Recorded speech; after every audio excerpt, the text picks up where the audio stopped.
Are we showing live on Facebook? Yep. I just shared it. I just shared it. What's up? What's up? What's up? What's up? I'm sorry. I'm just sharing on my social media pages. What's up? Let's What's get up, this party started. everybody? Welcome back to Hits and Heels, y'all. We in the house. Look at my notebook. We in the Got a lot to talk about house. today.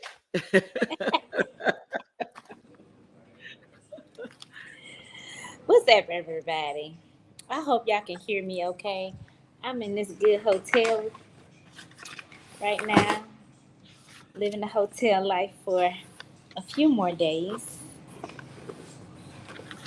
But we're here. We're live. Y'all, I gotta show y'all this.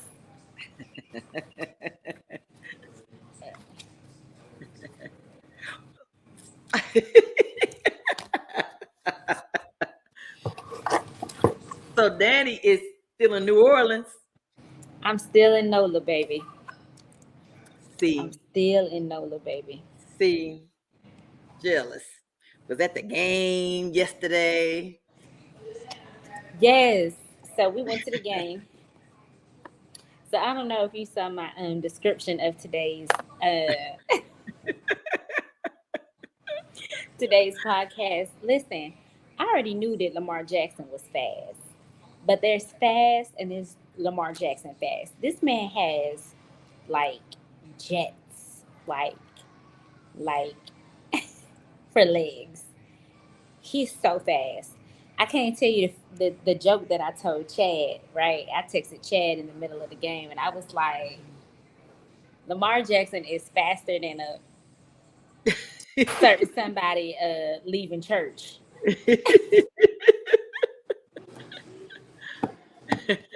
Lamar Jackson is so fast.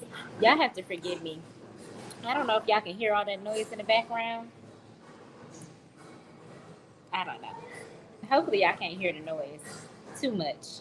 I can hear it a But little bit, but it's not bad. okay, well that's good. Y'all have to forgive me. I got to take a little bite of pizza. I haven't eaten yet today, and so I ordered from this place called Magazine Pizza, and they have delicious.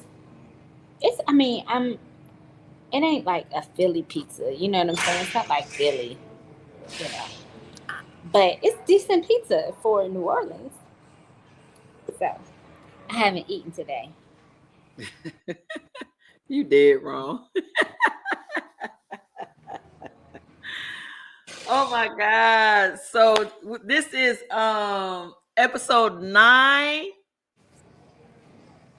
9 weeks, sis. Episode 9, y'all. Listen. So I'm Terry Bryant. This is Dani Wright. And so months ago, like in July, Dani and I, we like just met. Like you would think that we've been knowing each other forever, right? But we met over the summer because we was both coaching football. And so we was kind of just bouncing some things, back and forth with each other because, I mean, there's not too many females that are out here coaching football. So Right. it ain't like we could just pick up the phone and just, call our sister girl and she understand what we're talking about. There's not too many of that going on, right? So that's how me and Dani connected, right? And so our conversations would just get so intense about some stuff, and we would just be cracking rolling on the floor, laughing about stuff. And this one right here, I can't even point. This one right here talking about we should do a podcast. I was like, girl, hey, how about here we are, episode 9. Full episode 9, y'all. Episode 9. Crazy. Hey, she ain't play. She went and did all the graphics. She went and got the website. She went, set up the YouTube channel. Bam, bam, bam, bam, bam. Made it happen. But that's what she do. That's who she is, though. And it's funny because it's like now I'm doing the same thing for the conference office, you know? So it's like And I just put up a post a few minutes ago about that and how, there was a point after my whole situation in December where I really felt like, wow, my life is just about to be what it's going to be, and I have to learn how to deal with the cards that I've been dealt or the hand that I've been dealt, that cliche. And then I realized I was like, oh no, I was dealt a crappy hand. Like this is not gonna work for me. And so I just decided that I wasn't gonna accept what I had been dealt, and I needed to start creating some stuff for myself because this wasn't enough for me. It wasn't enough. And so now I'm back in athletics. I'm back in Killing the athletics game. Killing the after. game. Whatever. Tell people what you do. What's your title, girl? Who you with? What you doing? Tell the people. Tell the people. Tell the people. So I am the director of strategic communications for the Gulf Coast Athletic Conference, also known as the GCAC.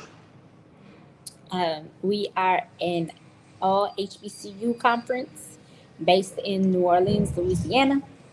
We have 8 schools in our conference currently. We have Dillard University, Fisk University, Oakwood University, Philander Smith College, Rust College, Tougaloo College, and Wiley College.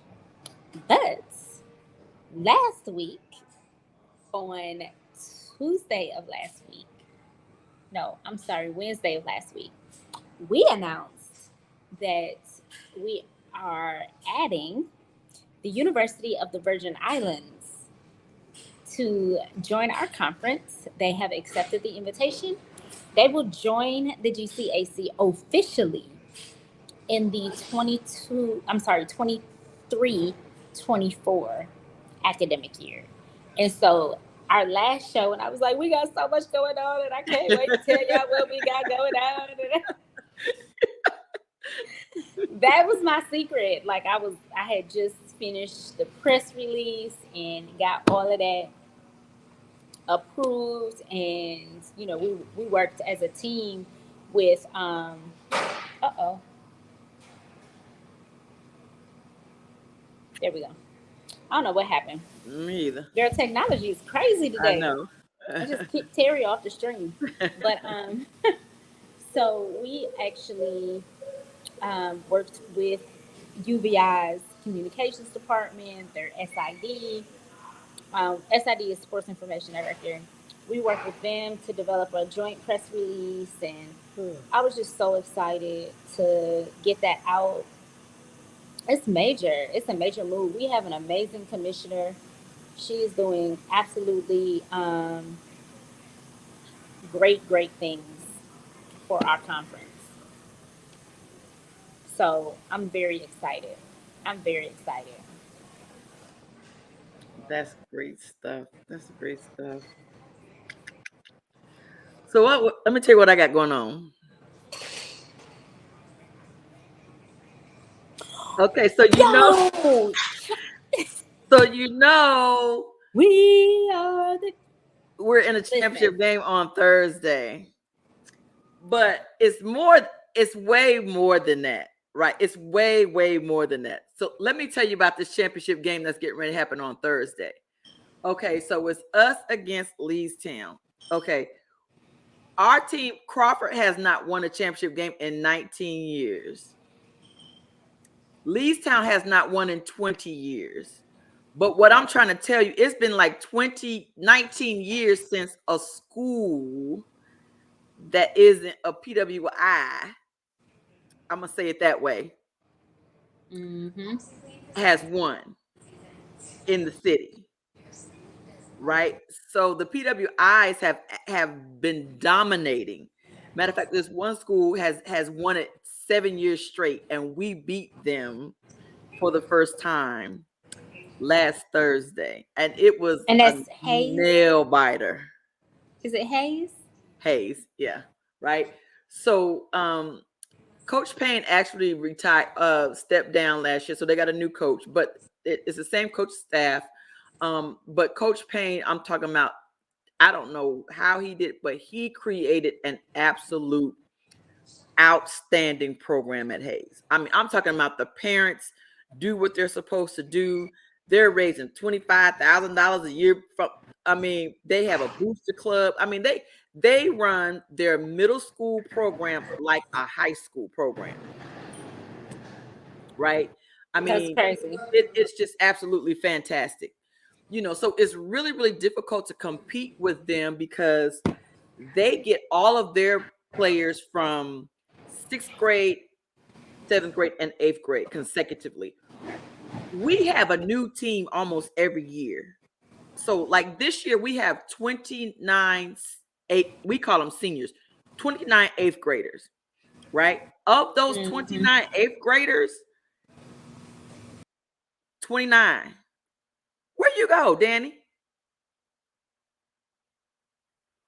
Um, of those 29, only maybe, I think maybe 8 returned from like last year. Like the majority of our kids, and of the 8, I think only 6 or 7 of them, 6 of them, I can't remember. We've had from the 6th grade since, we've had them for the last 3 years for the 6th grade. I mean, that's just unbelievable. So I don't know. I just, so that ain't all. That ain't all. This is the kicker. This will be the first time in Fayette County history that there will be 2 Black coaches going up against each other in the championship game. Both coaches are friends. Both coaches played at the University of Kentucky. I mean, it is very historic. So it's just so much more than just a middle school game. It's actually gonna be it's gonna be historic, and I'm just flat out excited about it, right? And so this is one of those situations where, so we're the number 2 seed, so we're not expected to win. Of course we want to win, but this is probably one of those rare situations where I could care less who freaking wins, because I'm gonna be flat out excited regardless of who wins. If of course, I'm gonna be disappointed if we don't win, but if they decide, if they happen to be able to beat us, I'm gonna be equally excited, because it is just gonna be a very historic moment, just for our community in Lexington, and just how historic. I can't even put into words how exciting I am about it, because these 2 men are pillars in the society. They are great role models. They have mentored so many young men in the city over the years as far as coaching, and to get to this point, it's a shame that it's in 2022 that we're still having first. I know you that's know, right. 20, I don't know how long the school district has been there. I know our school has been there since like the 60s, right? So from the 60s, this will be the first time that in middle school history that there'll be 2 Black coaches going against each other. And I think both of our whole coaching staffs are all Black. And of course, our coaching staff has a female, so I'll be the first female, if Come we on win, first. I'll be another first, Come on on that. And first. so I'm excited about that. Girl, I'm flat out excited about that. I am. And I know you've been busy, so you probably haven't seen my my magazine article that came out.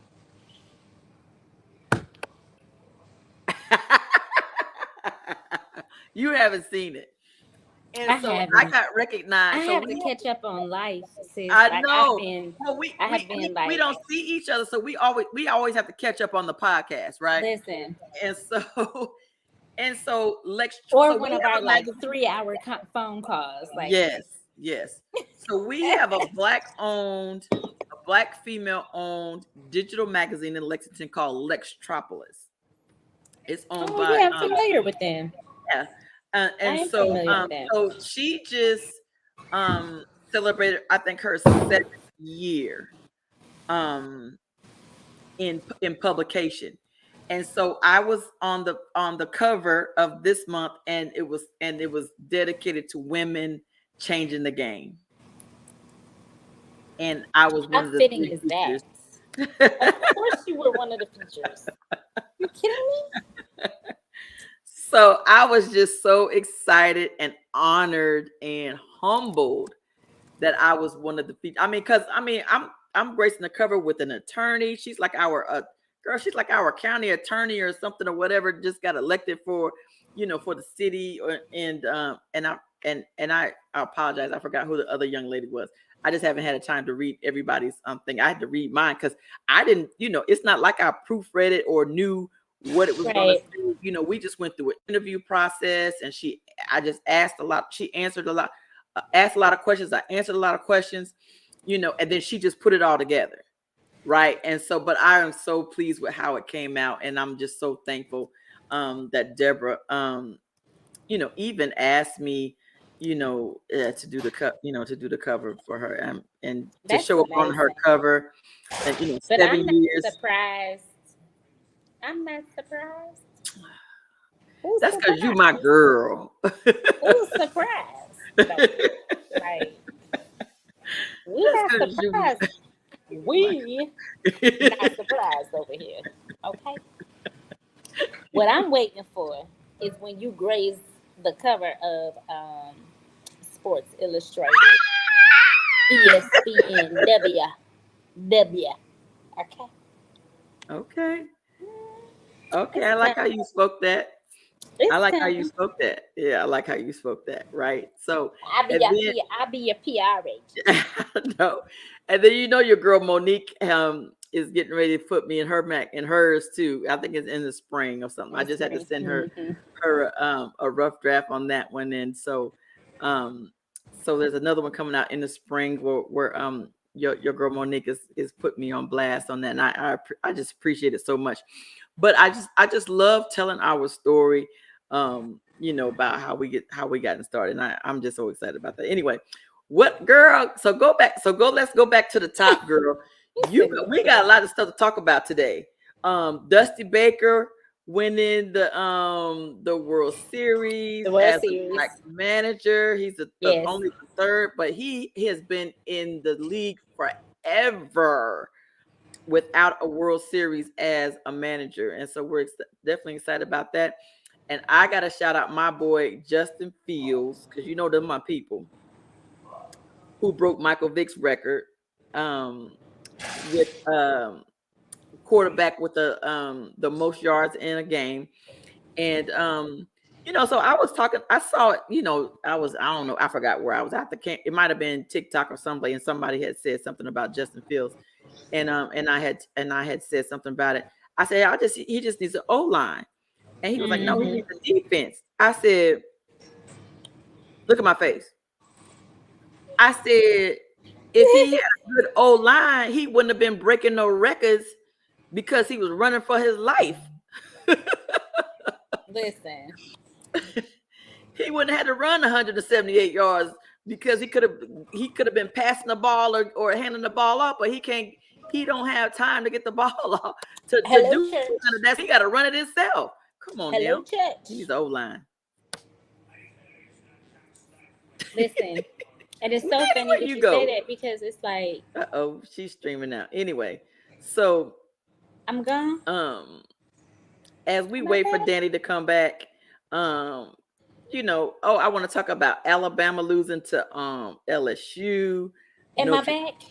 You back, you back, you back, you back, Okay. you back, you back, Okay. you back, Okay. you back, you back, Okay. you back. Okay. Anyway, so I'm done with that one. And then your boy Tom Brady hit the 100,000 mark. 100,000 Yeah, but yards. he hit the 100,000 mark, but he getting divorced.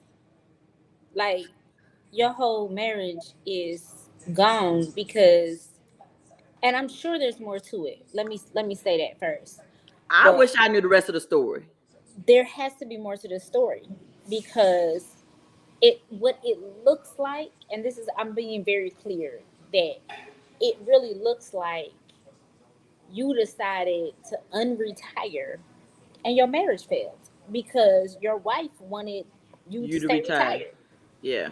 You know, And I understand that, and I think it speaks to a bigger issue. And again, this is another sociological, psychological perspective. So sorry, y'all. But when you can't let go of something and you're so used to the culture and the environment and a certain career path that when you try to remove yourself from that, you can't give it up, you can't let go, and it calls you back. So it's almost like an addiction, right? Like when you're addicted to something, you have to cut it off. And you can't entice yourself by going back to it, right? You have to cut yourself off. Yeah. And so, but we hear this from a lot of athletes, period. Like, look at Michael Jordan. He the man started playing baseball and he went back to basketball. It's hard. It's hard to give up on something. It's hard to retire from something that you love so deeply and that you're so passionate about. And you have to think, like, these these athletes are coming straight out of college. This is this is all they know until they retire. But you got to think, most of them start in little league. They're starting at 5, 6 years old. So they've Listen, been doing this their football. whole life. Their entire life is And it's football. their Their entire life is their identity. sport. And it's their identity, It is. right? And so that's where, we need people like you and other sports psychologists to talk to these athletes who, when they're ready to transition. That is a lot of noise. I'm close to the bar. They up there playing hoops with the empty beer cans, y'all. So, but I ain't going up to my room right now. But I'm boycotting my room. But that's why you got to come up with an identity outside of sports when it gets to that point. But my thing is, as a wife, again, she was a model. Was she into sports? Because it's like, if you're not into sports and you're a wife, you don't understand. You don't. But I can see both, but I can see both sides. If she's like, okay, you've been telling me you're gonna retire forever. You've been telling me you're gonna retire that. You said you was gonna retire. Now you're almost 50, right? you 50-11 something, right? And you still playing. When is it gonna happen? Wait a minute, not 50-11. When you get ready to retire, right? But on the other end, I'm feeling him like, well, shoot, I'm still in good shape. Mm-hmm. I'm not having no aches and pains. I think I still got it. I'm still the GOAT. I'm still ready to go. I think I'm gonna go back. I'm listening. And so I just don't understand why she can't, because he still is only 40? Is he 40, 41 or 45? I think he's 45. Is he 45? He's definitely older than me, and I'm 40. So I think he's 45. I thought he was 45. Right. And so my thing is, okay, you're not getting ready to be playing football at 50. You're not getting ready to be playing tackle football at 50. It's not getting ready to be happening. So as a wife, she's got to be like, okay, I'll keep being patient with your punk, but right. Because it's gonna come to an end, and it's gonna come to an end. It is. So I just don't understand why she couldn't just be a little bit more patient with him. But here's the thing: she does not understand as an athlete. We also don't know how patient she's already been. But I get that she's been patient already. It's what I'm telling you. No. I'm saying we're just hearing about his retirement, right? I know she's been getting him to retire for probably the last 10 years. When he hit 30, 35, she was like, okay, this is almost over. Right. I think that the situation is so delicate too, though. And I don't know. You don't know. To me, there's obviously something else that has gone on, right? And I think as fans, we're like, whoa, how did this decline so quickly?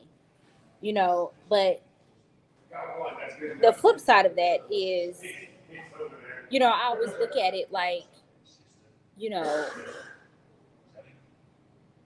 we didn't start hearing about anything until their marriage was on the rocks, right? Right. That's the perspective we've been given. But I think that it speaks to a greater issue of, from a sociological perspective of where is your identity? Because so many times we identify strictly with Our occupation. our occupation. And so it's like, in that regard, what do we do? You know, how do we create an identity outside of our occupation? And I think that's why it's so important that we are teaching our student athletes at an early age that their career in sports is not their end all be all. Um, it can take you to great heights and great lengths and great places, but you have so much more to offer than the sport that you play. But like you said, that starts at an early age because so many of our students, so many of our athletes, they start playing their sport, and the pee wee leagues seem to be getting younger each year. I feel like now we have like toddlers out here playing these sports. Yeah, they're trying to start them as young as they can. Yes. So now our kids are starting to specialize in the sport at a very early age. And so when we talk about identity and we talk about sociological perspectives as it relates to sports, you do become ingrained, you do become socialized into your sport at a much earlier age now, which means you're identifying with this sport, with a position, you know, at a much earlier age than you were before.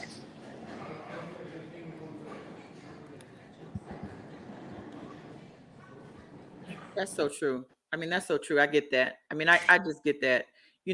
Like you said, I just know how I identify as an athlete and how hard it was to give it up.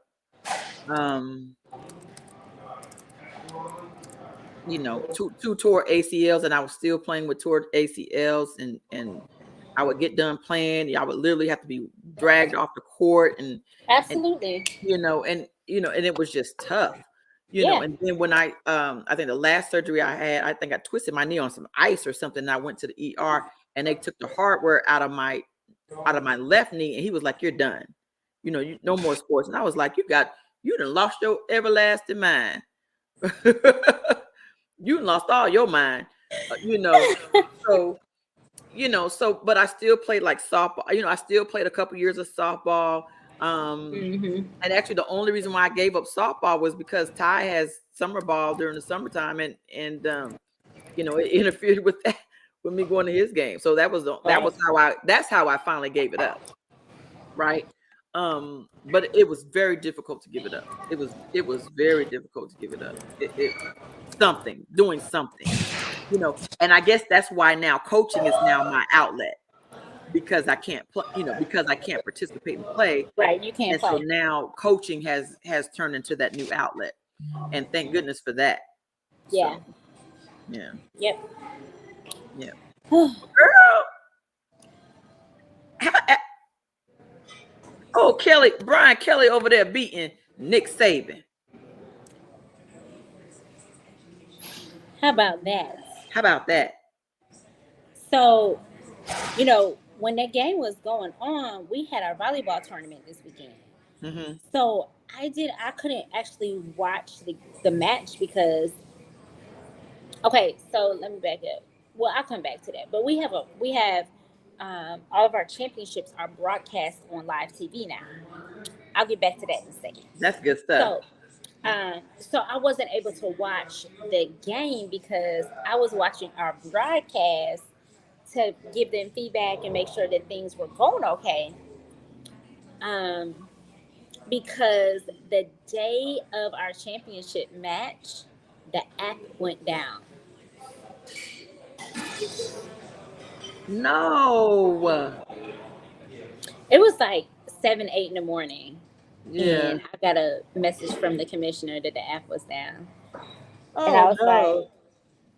so they said they were working on it and Right. everything. So it ended up coming back up in time for our broadcast. Thank Oh, God. good, good, good, good. So whenever we have a GCAC broadcast like specific to our channel and it's live, I always try to watch it just to, make sure that things are good to go. And so I couldn't watch the game, the LSU game, but I was able to watch like the stats and everything. And I remember looking, I was like, oh dang, it's like it looks like they're gonna lose, right? And the next thing I know, like Dude. I was like, he Like, went for dude, two. what? He went for two. He went for 2. Oh my He God. went for two. Like that's a When ballsy call I because it's I said Alabama. the And same so thing. if you don't convert and you give Bama the ball back, bro, Bama can score in like they have one of the most ridiculous. I won't even call it 2 minute Yes. offenses. Like their hurry up offense It's can amazing. compete with an NFL team. Absolutely. I Like think so too. they are off the chain when it Yes. comes to a hurry up offense. Like the way that they, and obviously when you have that kind of um, when you run that type of offense that good, like that's something that you definitely practice on a regular Regular basis, basis. right? So I'm thinking like, oh well, it's great that they scored, but if they go for one and they tie the game at 31 and it goes to overtime, like that's giving Bama two. Too much time. That's like giving Bama a 0-0 score with 60 minutes left to play. Oh yeah, Like absolutely. they go full throttle.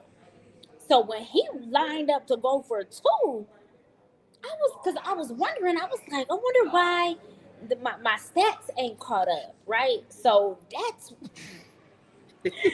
when I that's when I ducked um off of our live broadcast. I was like, I'm just gonna see what's going on. When I saw him line up for two live, I was like, oh, he got Some big big ones. cameras. He got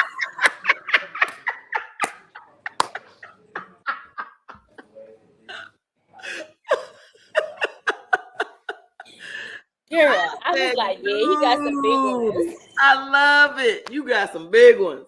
Oh my But God. I also think that when a coach in a game like that Makes those against type a of team decisions. like that has that much confidence in his players, I Yes. think that does something to the players. Like Oh our yeah, yeah, coach yeah. believes in us like this, we gotta believe in ourselves, right? Yeah.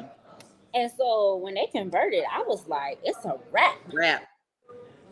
I Yep. couldn't believe it. I was I like, couldn't oh either. my gosh. Yeah. Unbelievable. Unfreaking believable. Yeah. So It was that amazing. was a heck of a great game, right? And then I'm not gonna lie, I was disappointed that the Tennessee Georgia game wasn't more competitive.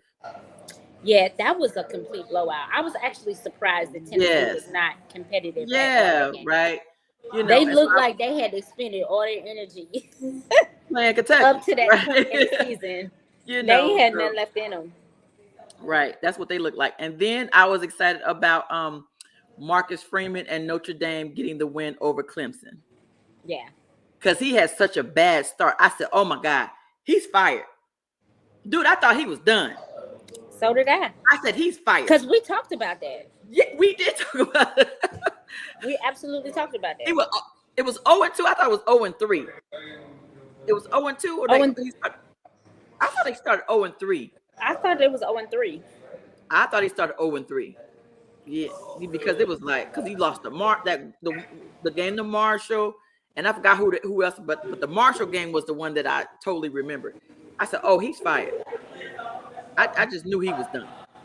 So he's done a whole flip the whole swoop, and that game right there against Clemson saved his job for this year.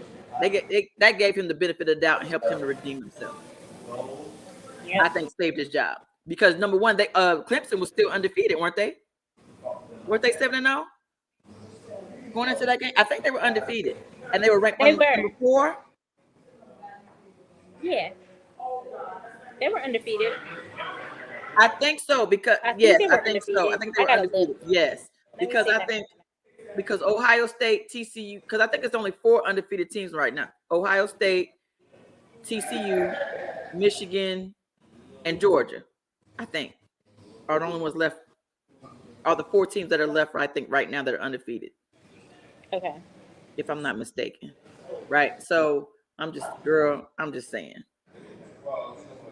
I just thought that was off the chain. Oh, and so, okay, so the last thing I got, since we're 36 minutes in already, is my Derby City Dynamite, we have a scrimmage this Saturday. I know. So I have not had a conversation with you. So guess what? Right? So our head coach is a college official. Right. He got a call to go, I think, to West Virginia someplace. So your girl has to call the offense this week.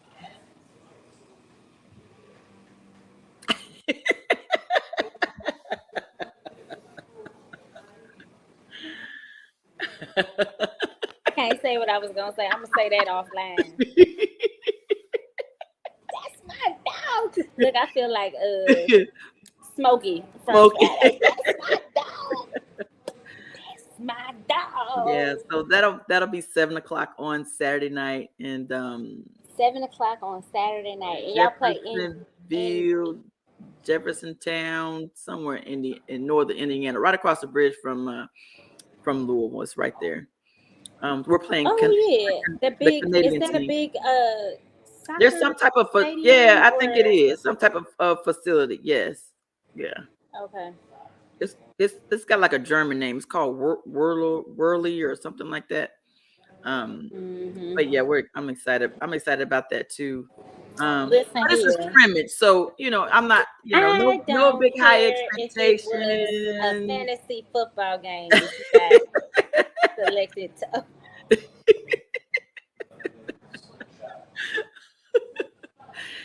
You're so crazy. I don't care.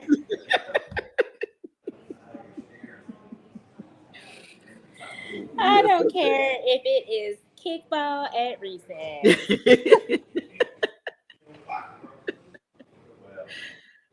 But look, that's how it's supposed to be though. Like I feel like we're supposed to be.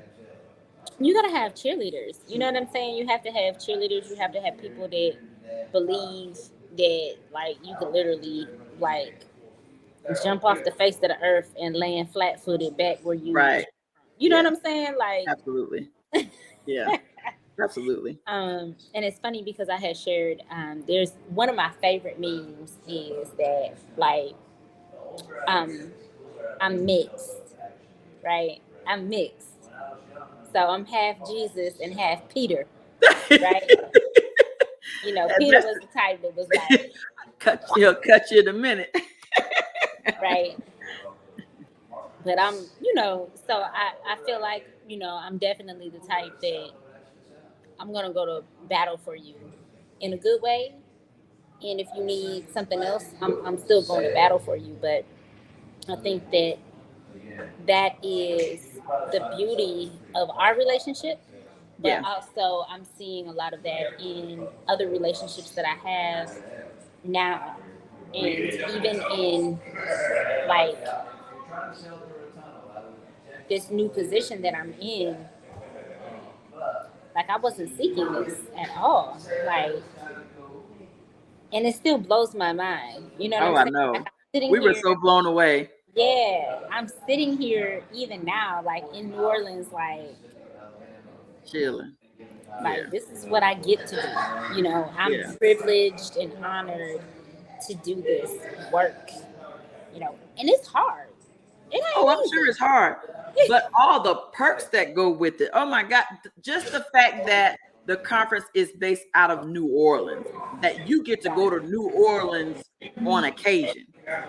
regularly, right? So the weather's Absolutely. usually nice, the food is the bomb.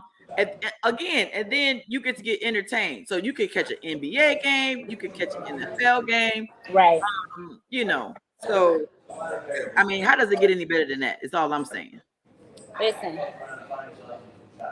Hey, wait till you're down there for Mardi Gras. but you know what? I went down to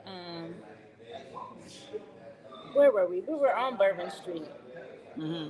like in that area, and I was like, oh, I feel like I'm too old for this. Like it was just, it was not, Yeah, it's a lot. it was too much for me. It's a lot. It's a It was, lot. it was too much for me. The stench on that street, I was like, Yeah, it's a lot. it literally smells like flesh and liquor. Like I Oh was wow. like, Yeah. this ain't my cup of tea. Like, now I come down here and get some food and Mm. go on home. But, you know, I think that, you know, after everything that happened with me, I'm in a different space. And I'm feeling the need for more rest than I am for more, like, ooh, it's the thrill of being Oh girl, in absolutely. such I'm and trying to such tell a you right place. now. Like, Yes. I can't Yeah. wait until we can travel to the Virgin Islands for a game or a tournament or something like that. So you could chill. I'm gonna just be on the beach. Like, you ain't gotta say anything to me. Just let me enjoy these waves, listen to this good water, and I'll be fine. I don't need a whole bunch of excitement. I don't want a whole bunch of, I mean, I want excitement, but it doesn't have to be anything like crazy. So Shelby on Facebook says, waiting for her to write a book. I know that's right, Shelby. I am too.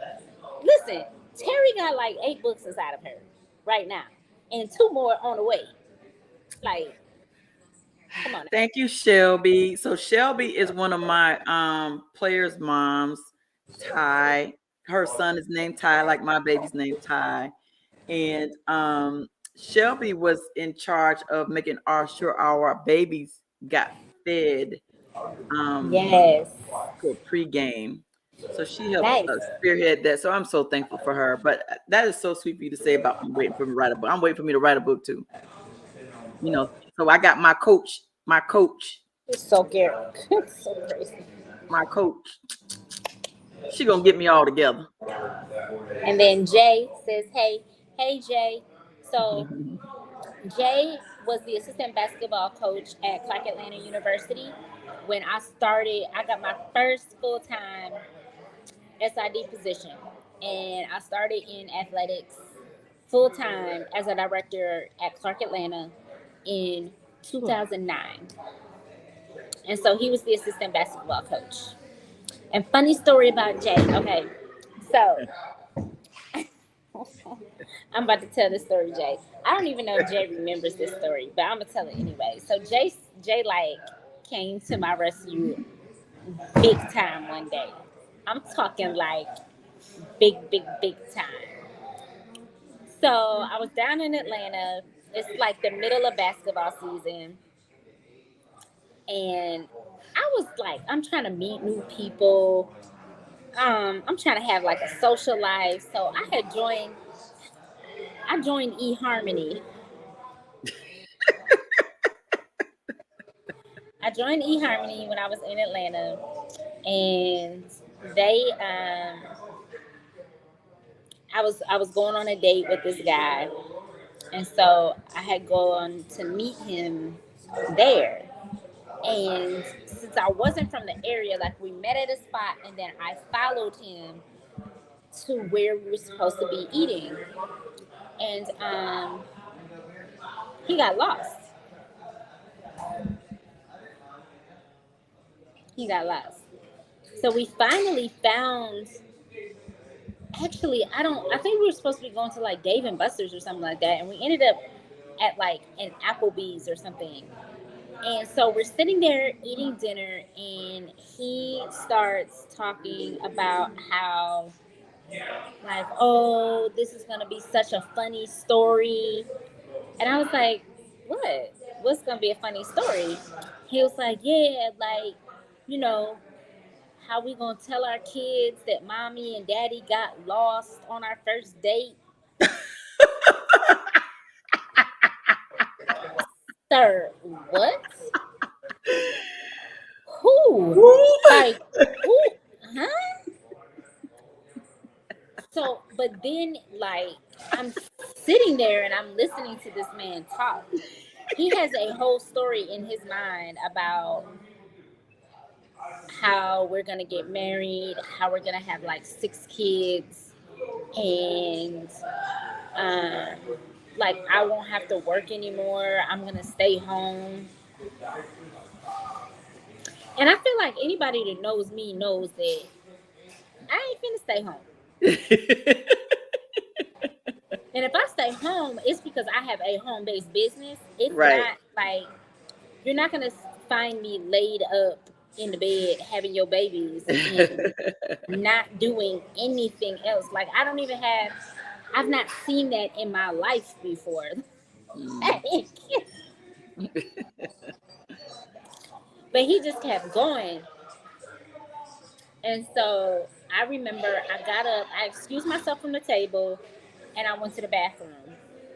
And Jay, I called Jay, and I was like, Jay, I need your help.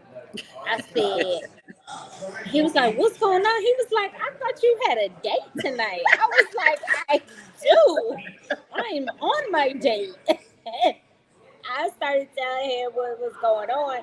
And he was like, what you need me to do? He was like, I will come get you. I said, no, no, no. I don't need you to show up.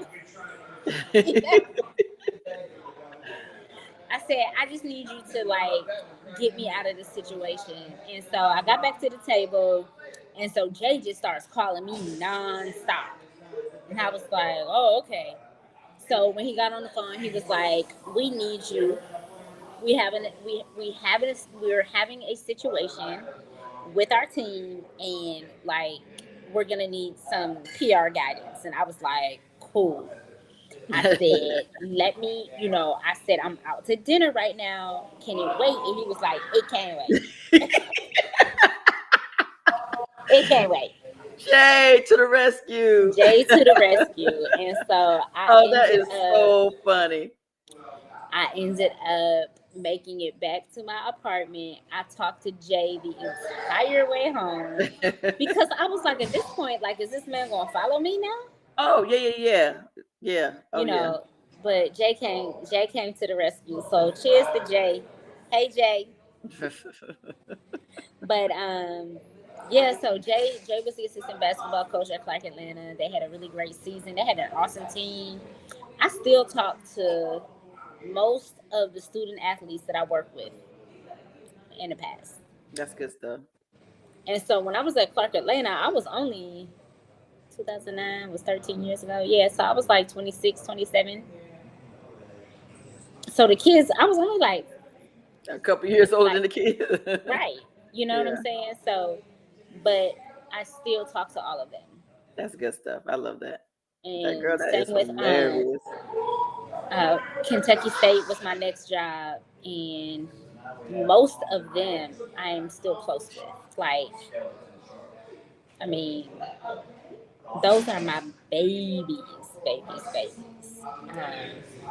I have a couple from Clark Atlanta that are definitely like my heart, and so it's pretty cool to be back in this space again. I'm not on a college campus anymore, but I've developed some really good relationships with coaches that they know that if they have a question about something that they can call and I can guide them through some things, you know, um, and answer their questions. Like, we used to do things this way. And I'm like, yeah, but that's not the right way to do this. Like, so being Mm. in a position and having a whole team of people on staff that are like, we're bent on changing the culture of how HBCUs are viewed and how they operate.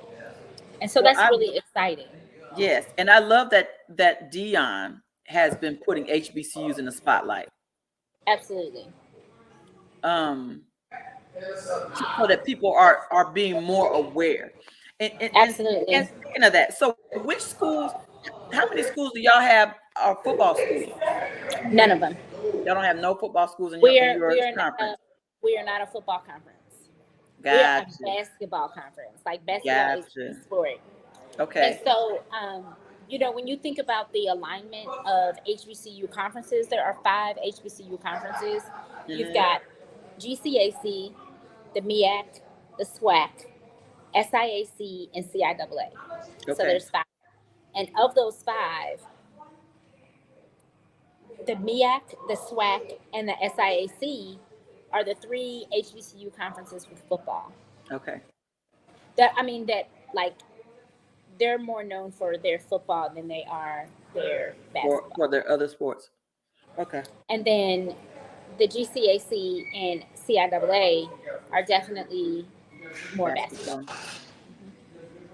Okay. And it's Now, funny. It's funny because we have so many schools in our conference that are in the South, and like Southern schools are pretty big on football. We've got right. That's why I asked, because yeah. I was like, we haven't had that conversation. Because No, we me, haven't. I'm like, okay, I got some kids that probably need to go to, how can I get them down there? But they're not, any of them are football schools. Now, granted, I do have connections at other schools. Schools Right. in the other conferences where, if a kid is really interested in playing football, then we can definitely get them connected in. My dream, my vision for HBCUs is that we start to see our kids begin to see HBCUs as just as valuable as PWIs, and they Absolutely. begin to feel connected to HBCUs and the culture that we bring, the excitement that's in our sports. There's nothing that compares to an HBCU homecoming. Absolutely nothing. Right. Right. Right.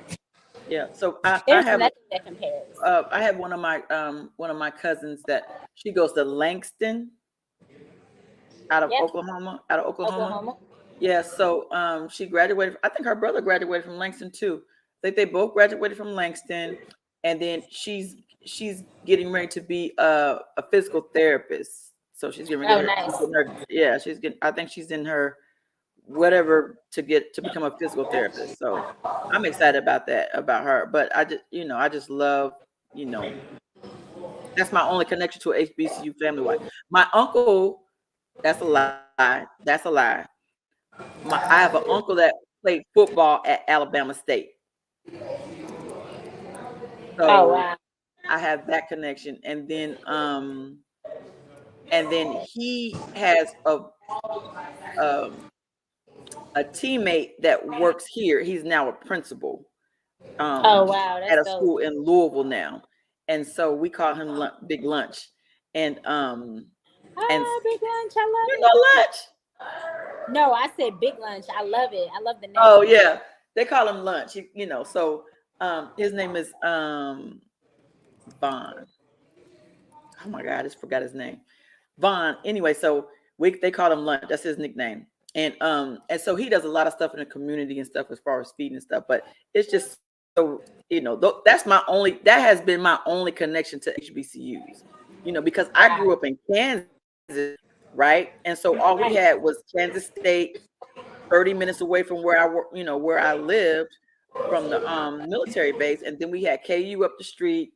Then they had like Wichita State and Fort Hays State. That's all I knew. And out of high school and they had a lot of junior colleges there. That's all I knew. I knew nothing. I did not get exposed to. I don't think I got truly exposed to HBCUs till maybe I'm talking about the last 10 years, and that's only hearing about Kentucky State. But Wow. even growing up, talking to my uncles and stuff, they talked about Alabama State. And I have a lot of family that went to Alabama State, but nobody really talked about the whole HBCU experience and what that meant to go to Alabama State. Like it just totally was just like this to me growing up, because I grew up in the military. I grew up as a military brat. So I wasn't I didn't have the opportunity to be exposed because I got a friend that went to Grambling that I went to school with. I said, "How in the heck did you get to Grambling?" She said, "I had an aunt that exposed me." And then I have Right. another friend that went to FAMU, and I'm thinking like, how the heck did you get to FAMU? Like, but they had like family members, but my family members did not expose me to to the point where it gave me when I was looking for my college option and was making Right. my college option to make a HBCU as an option. And I wish that that was the case. Because I would Well, have even because I wasn't even in the mind space when my daughter was ready to go to college and she was making her decision. I don't know if Kentucky State ever was or any HBCU was ever considered. but I think that that's one of the things that we're trying to change is we're trying to show that HBCUs are not second class to anybody. Absolutely. They're Yeah. first class. Some of the greatest inventions known to mankind came out of HBCUs. Some of the most amazing soldiers in our time came out of HBCUs. You know, um, you look at Tuskegee Airmen, um, George Washington Carver. All these names that we think about that we don't connect with certain things because our society has taught us that black people came from slavery and not from like like we just popped up as slaves apparently. you know so I think that when we begin to really explain our history um, from a truthful perspective and not the perspective of revisionists and racists and people that have no interest in um, people feeling empowered about their history and their backgrounds, right?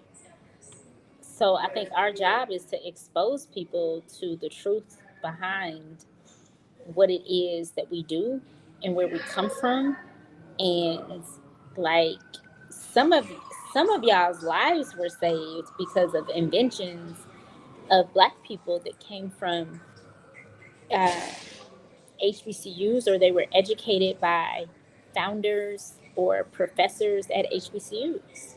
You know, like we have less traffic deaths because a black person invented the stop light.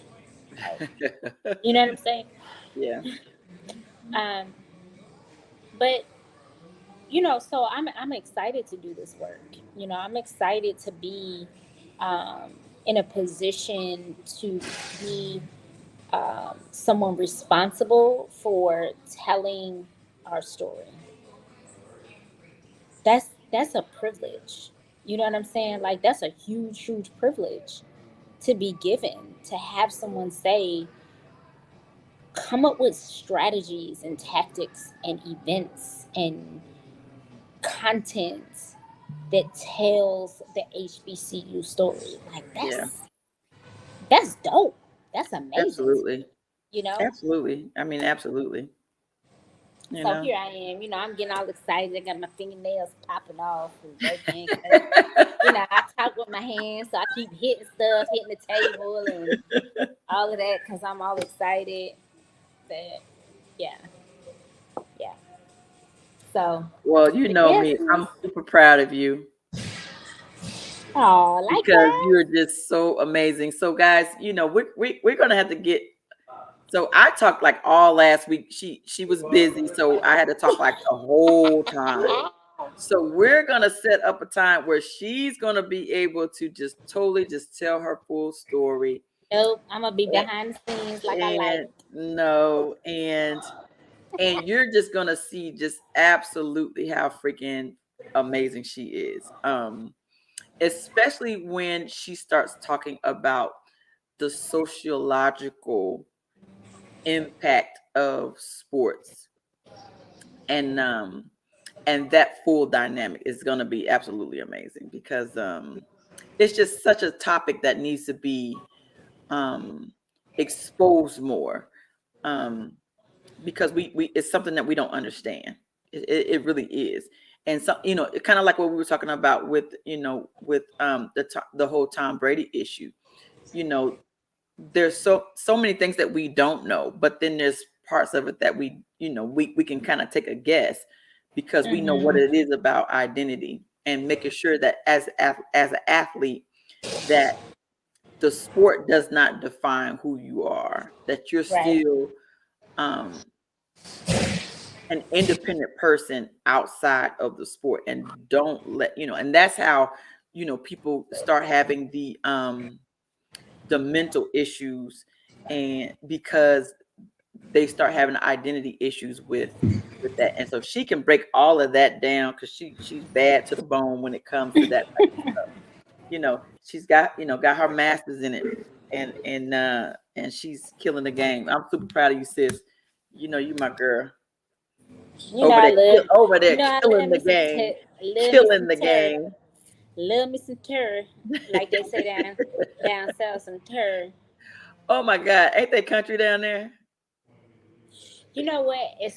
What's really funny is that I typically don't hear Southern accents, and people tell me it's because sound I speak like I'm from down south, but No, you don't. New Orleans, baby, listen here, Baby.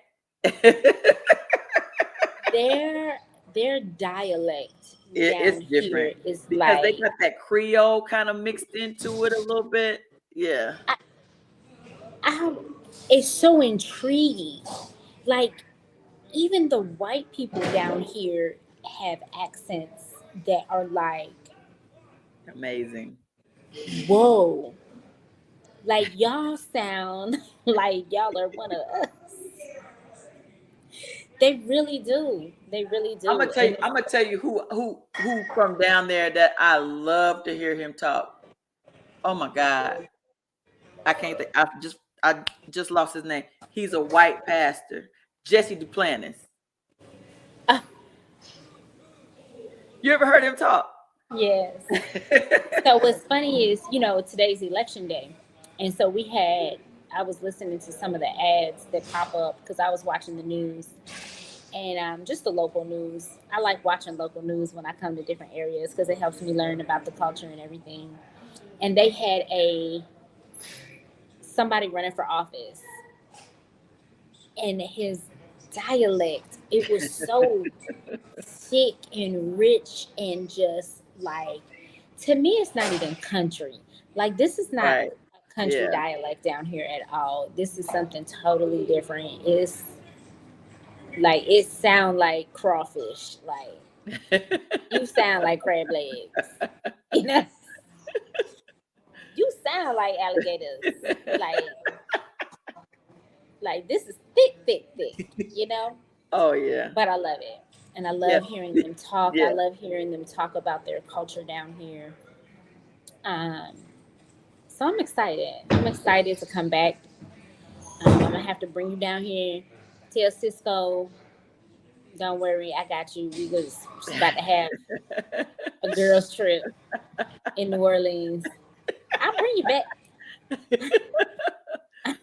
Man, I'll bring you back man. safely. When I tell you, okay, so our last game is Thursday. We have the scrimmage on Saturday. When I tell you, I can't wait until Sunday when my time opens up, when I actually have a break. I can actually sit and watch football all day. Right. I don't even know what to tell you. I don't even know what to tell you. I Listen, ain't gonna know. I don't know what to tell you. But I need a couple of weeks off, and then I'm gonna start opening up my calendar, and I gotta start reconnecting with all my friends and having I lunch and brunch understand. and dinner and cocktails and stuff, so I can catch up with everybody because my schedule is so intense during football season. Ditto. It's not even funny. Ditto. My schedule's intense during the fall. And then it slows down for a couple months and then it picks right back up. Like basketball, we're Whew. about to do a tournament for 16 teams. Oh wow, So it's about to be on and popping. that's gonna be good. All right. Well, girl, it's been an hour and 5 minutes. We over our time. Sorry. Sorry. Anyway, another good show. I missed you. We'll have to get caught up. So when you get home?